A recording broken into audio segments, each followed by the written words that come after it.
Hello, this is Mathematics, and today we are on roots of polynomials called Pure 1. So let's start. So first of all, we have the roots of a quadratic equation. Now, you know what a root is from GCSE. Now at A-level further maths, what we basically can do is you can find out things about an equation using the roots without actually finding out what the roots are. Sounds a bit weird, but we'll just get into it. Alright, so let's start off with a quadratic. A general quadratic is going to be this, ax squared plus bx plus c. Now we know that this will have two roots because it's a quadratic. The degree of the polynomial is 2. So if we call these two roots alpha and beta, we know that if the roots are alpha and beta, there can be like a factorization of x minus alpha and x minus beta. Now when we expand this out, we get x squared obviously, and then we're going to get minus beta x minus alpha x, which can just be minus alpha plus beta in brackets multiplied by x. And then the constant term is just going to be negative alpha multiplied by negative beta, which will give us plus alpha beta.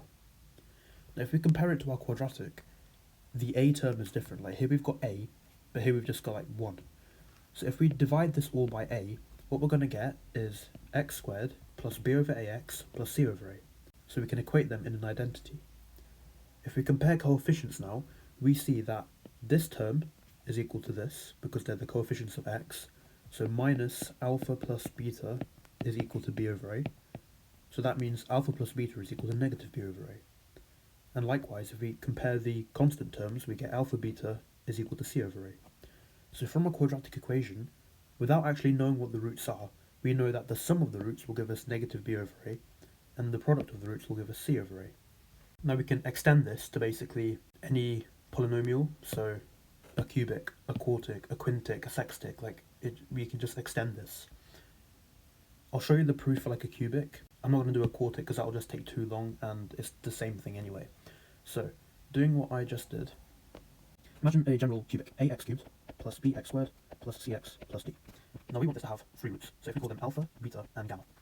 We know there can be a factorization of x minus alpha, x minus beta, and x minus gamma. Well, if you notice here, x minus alpha and x minus beta, that's what we usually have over here, which is this. So we can just straight away write that. So that's going to be identical to x squared minus alpha plus beta x plus alpha beta. And then we're multiplying all of this still by x minus gamma. Expanding all this, we're going to get x cubed minus gamma x squared minus alpha plus beta x squared plus gamma multiplied by alpha plus beta x plus alpha beta x minus alpha beta gamma. Okay, so that's just from expanding all this. Now we can collect like terms, so we're just still going to get x cubed. And then if we collect, this is just minus alpha minus beta, if we expand this. And then we're going to get minus gamma as well, as the coefficients of x squared. So it's going to get minus alpha minus beta minus gamma x squared, which is going to be negative alpha plus beta plus gamma x squared. So that's minus alpha plus beta plus gamma x squared. And then the coefficients of x, if we multiply this, we're going to get alpha gamma plus beta gamma. And then this is alpha beta. And these are all the coefficients of x. Plus alpha beta plus beta gamma plus alpha gamma x. And then our constant term is minus alpha beta gamma. Now comparing this to this, the coefficients of x cubed are not the same, so we have to divide all of this by a. So when we do that, we're going to get x cubed plus b over a x squared plus c over a x plus d over a. And now this will be equivalent to all of this over here. So we can just copy that over here. So it's going to be identical to all of this. Okay, now comparing coefficients, obviously x cubed coefficient is 1. The x squared coefficient, we're going to get negative brackets alpha plus beta plus gamma is equal to b over a. So that means alpha plus beta plus gamma is equal to negative b over a. We can also see that alpha beta plus beta gamma plus alpha gamma is equal to c over a. So this equals c over a. And then the constant term, d over a, is going to be equal to negative alpha beta gamma. So negative alpha beta gamma equals d over a. And these are what we get from the roots of a cubic equation. Now that's what I've got written over here. So alpha plus beta plus gamma is negative b over a, like I've got over here. These are called the doubles because you've got like alpha beta, that's a double, beta gamma is a double, and alpha gamma is a double. So the sum of all the doubles is equal to c over a. Sum of the doubles is equal to c over a. And the product of the roots is negative d over a, like I've got over here. Oh yeah. Just divide and multiply by itself and minus 1. We always like this to be positive. So alpha beta gamma is negative d over a. Which is what I'll go over here. Alright, now notation. When we extend to a quartic equation, we introduce a 4th root delta. And then when we write the doubles, and then there's going to be triples as well, it gets a lot to write. It gets very tedious and can get long to write. And I mean, this as well, if you're always writing alpha plus beta plus gamma plus delta, and then you multiply it and blah blah blah, it's just going to get a lot. So we introduce sigma notation. We know sigma means sum, so that's perfect for this because we're summing everything.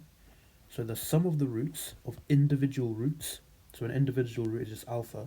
So sigma alpha is equal to alpha plus beta plus gamma plus delta. Sigma alpha beta is a double, so it's the sum of the doubles. And again here, sigma alpha beta, that's just going to be, in this case, alpha beta plus alpha gamma plus beta gamma plus alpha delta plus beta delta plus gamma delta. So you can see how that's a lot to write. So we just simplify it to sigma alpha beta for the sum of the doubles. And then here, I mean, this is just one thing. You're just going to be writing alpha, beta, gamma, and then like delta for a quartic. So, I mean, this doesn't really have notation because you're just multiplying all of them.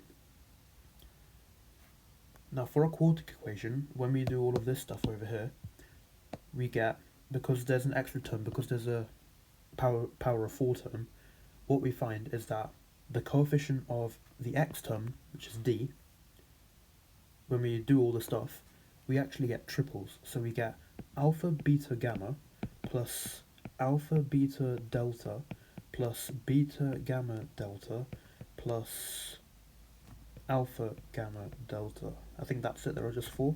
So we get sum of triples, and the sum of triples is equal to negative d over a, which is negative the coefficient of x over a. So that's basically it for like the first 3 sections. This is the first section, the second section, and the third section. Now there is also one more thing. There's like a pattern between positives and negatives.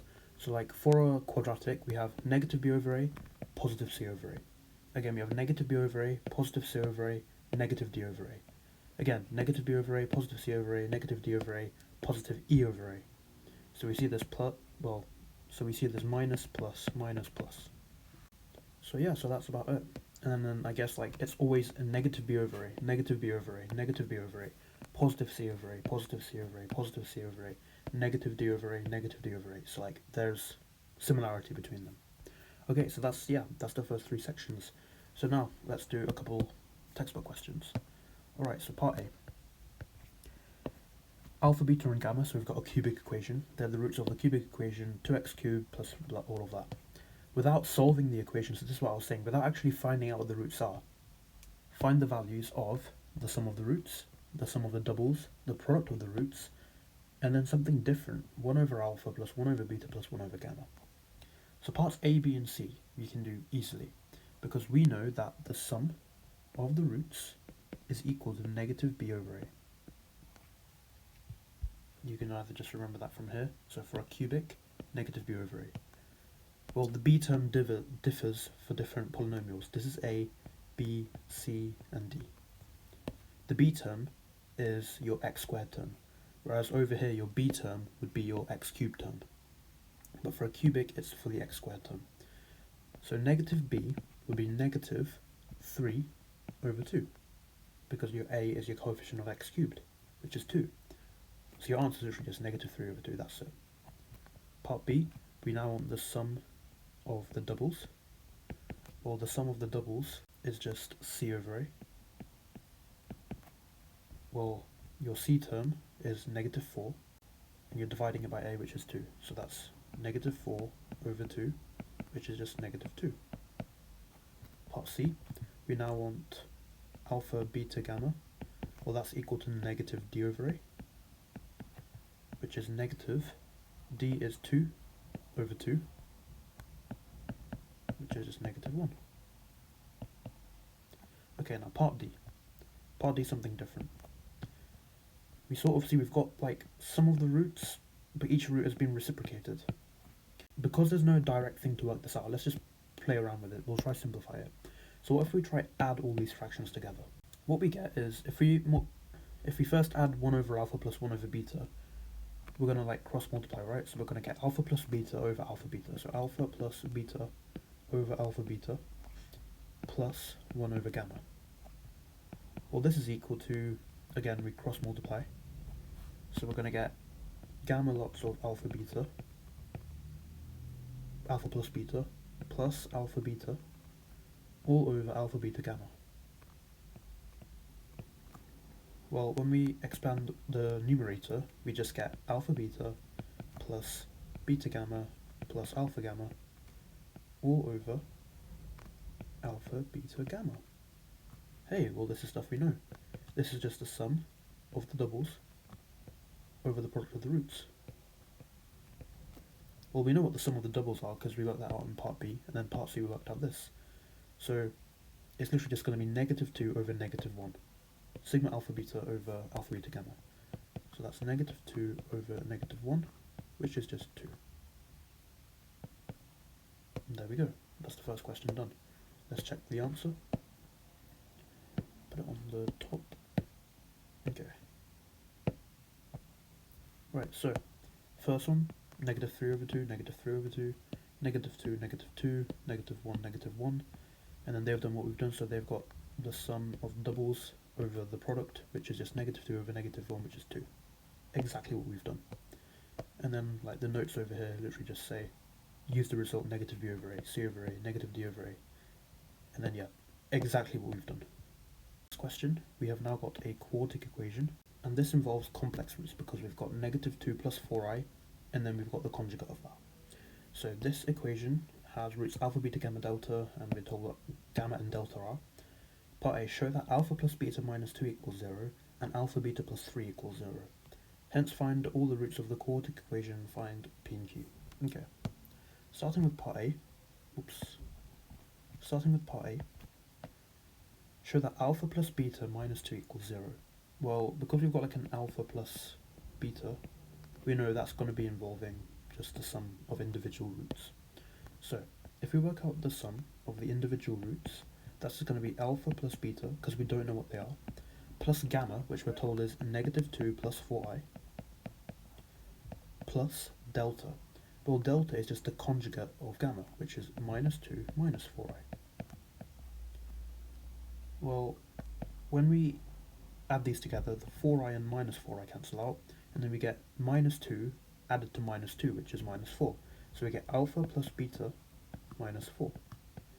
Well, because we're doing the sum of this, it's just -b over a. This is the a term, b term, c, d, and e. So -b over a is going to be -2 over 1. So that's -2 because you're dividing by 1. Well, they wanted one side to be 0, so if we just add 2 to both sides, we get alpha plus beta minus 4 plus 2 is -2, and that's equal to 0, as required. But that's only half of part A, because they also wanted us to show that alpha beta plus 3 equals 0. Now here we've got alpha beta. This could either be the sum of the doubles, or the product of them. I think if we go with the sum of the doubles, that's just going to be a lot to write out, because we're going to have to do like 6 different doubles, because there's a fourth root as well, delta. So there's going to be 6 possible pairs of the doubles. So let's just go with the easier one. We'll go alpha, beta, gamma, delta. So alpha, beta, gamma, delta is going to be alpha, beta, gamma minus 2 plus 4i, minus 2 minus 4i. Well, this is a difference of 2 squares for the complex terms, so we get alpha, beta. Well, this is just a difference of 2 squares, so we're going to get a squared minus b squared, which is minus 2 times minus 2, which is 4, minus 4i squared. Well, 4i squared is just -16, so minus 16 is going to be plus 16, which is 4 plus 16, which is 20. So that's multiplied by 20. So just 20 alpha beta is equal to, because we've got the product of the roots, that's e over a. So e over a is minus 16 is minus 60 over 1, so that's just minus 60. So what we get is alpha beta equals -3, and then just alpha beta plus 3 equals 0 as required. There we go, that's part A done. So we don't even have to check the answer for that because we've got what they wanted. Okay, right now part B. Just make this small over here. Alright, part B. Hence find all the roots of the quartic and then find P and Q. Alright, well, we've formed 2 equations in part A, and because it says hence, we have to use these. Well, if you've got 2 equations with 2 unknowns, obviously simultaneous equations. So what we're going to do is we are going to rearrange this one and then substitute something in this one. Alright, so I'm going to substitute alpha. So what I'm going to get is alpha is equal to 2 minus beta. So substituting that into the alpha beta equation, what we're going to get is 2 minus beta multiplied by beta plus 3 equals 0. Expanding this gives negative beta squared plus 2 beta plus 3 equals 0. And now you can just solve this on your calculator. And what we get is beta equals 3 or beta equals negative 1. Alright, so we get two values for beta. Now we have to find alpha. So when beta equals 3, alpha equals 2 minus beta, which is 2 minus 3, which is minus 1. And then when beta equals minus 1, we get alpha equals 2 minus minus 1, which is 3. So either way, we either get 3 or minus 1, and minus 1 or 3. So therefore, the roots are 3 minus 1 minus 2 plus 4i minus 2 minus 4i. Because, I mean, it doesn't really matter what alpha and beta are, because, like, it's either 3 or minus 1 for both of them. So now we have to find p and q. Okay, well, p is part of our c term, which is the x squared term, and then q is part of our d term, which is the x term. We know that the sum of the doubles is equal to c over a. Well, like I said, our c term is p, and then our a term is just 1. So we're just going to get p over 1. Well, the doubles, now here's the long bit. We have to manually do all the doubles. So the doubles are literally alpha beta plus alpha gamma plus beta gamma plus alpha delta plus beta delta plus gamma delta. We are going to have to calculate all of these. Alright, so I am just going to use alpha equals 3 and beta equals minus 1. Because when we end up multiplying them, we're just going to get like same thing. So it doesn't really matter what order you do it in. So I'm just going to be using these two, 3 and minus 1 for alpha and beta. Okay, so alpha beta will be 3 times added to CD, and then that gives me 9. So just do it all in your calculator, you get 9. So what we get is 9 is equal to p. Yeah, so because the sum of the doubles is equal to 9, and that's just equal to 0 over a, which is just p. So 9 is equal to p. And then for q now, I'll still use alpha is 3 and beta is minus 1. So q, that's our d term, so negative d over a, and that's our sum of the triples. So the triples are going to be alpha beta gamma plus alpha beta delta plus beta gamma delta plus alpha gamma delta. I'm pretty sure there are just 4 of them. So the sum of alpha beta gamma, the triples, well, again, you just type in now, and that gives you 52.